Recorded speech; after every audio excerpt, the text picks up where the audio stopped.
Good. I mean, we're excited. Obviously, we brought it back here. We put together a great season. Had some doubt early. Yeah. Sorry. Had some doubt early, but we put together a great season. We've been seeing guys grow. We always talk about stock here, and as your stock rises or going down, and I feel like we've had a lot of guys put it together that our stock has been going up, and they blessed us with a 7, and we get to stay here at home in Athens, in the best city. Charlie, how big is it to have? I know you just touched on it, but having this regional right here in Athens after the season you guys have had. Oh yeah, no doubt. I mean, I think everyone's obviously very comfortable playing at home, but obviously just to bring it back here and honestly, given the city of Athens and the University of Georgia the postseason attention that it's been needing to have the past couple of years, I think this is where this program belongs to be as a like an every year regional host, super regional host. So it's really just about, for I know a group of older guys like Corey and I, just establishing a culture for this program moving forward. There's a lot of history behind it, and then there's also a very bright future. So just to get to be a part of that is really fun for Corey and I. For both of you guys, what do you remember about 2022? What's different about the NCAA tournament? I'll let Corey touch on this one. I was not a part. Yeah, were you? I'm sorry. Were you still with the team, or had you gone to play summer ball at that point? I was in Minnesota at that point. Yes, sir. No, yeah, I mean, we were actually just talking about watching videos over there of memories, but I mean, I got fortunate to go. I was still young, and I had a group of great older guys. We came up short, but I learned a lot from it. How important it is to pay attention to every detail and how you're going to get everybody's best. We didn't know anything about those teams going in, but I mean, we saw everybody's best, and that's what we're going to get. And everybody's going to go around the country. We all want to fight, and we all want to keep surviving. And I mean, that's the name of the game now. Stats don't matter, and it's just about moving on one pitch at a time and winning each pitch. And then if you can do that, the scoreboard will take care of itself. Corey, y'all brought in a lot of guys this year with a lot of NCAA experience. How much can that kind of thing help in tangible ways moving forward this weekend? Yeah, obviously a lot of leadership, guys on the mound. I mean, Robo, he's done it. I know he's won. Brian Zeldin, he was at Auburn last year. And I mean, it's cool to see the mindset that guys have from a little bit smaller schools that move into the SEC.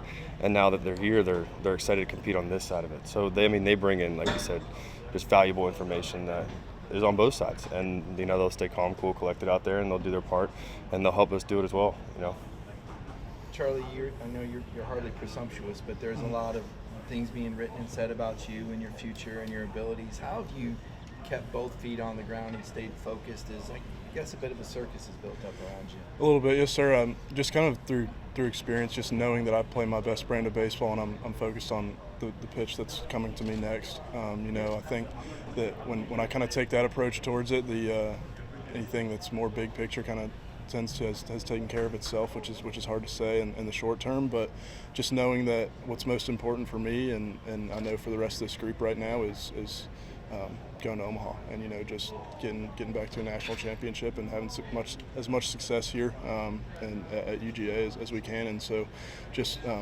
playing the best brand of baseball that I can, and knowing that stuff will come when it does. Corey, kind of a circus-related question on Charlie here, I guess. The first time you met him, early memory, early thoughts on when you met this guy, and what went through your mind? Yeah, I mean, I met him when he came in, and I saw this big, tall, physical kid, and I think the first Live ABs happened, and he hit a home run, and I said, "Is he going to be on the roster?" Someone said no, and I was like, "Huh." All right, but I mean, obviously he had a great head on his shoulders, and he took the program, the redshirt program at the time, and obviously he is where he is today because he put his head down and works. That's all he does, and I'm glad I can be a part of it with him.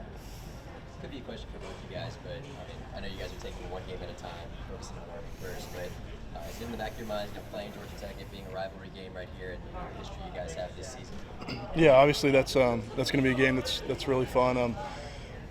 Just with atmosphere and with so many fans from both fan bases in this area, and probably making the trip over. But kind of like you said, our priority is Army, just because in postseason baseball you can't take anybody lightly. We're going to give everybody our best punch because we're expecting for them to do the same to us. So we're showing out with an approach that it doesn't matter who we're playing against. We're trying to beat anybody by as much as we can.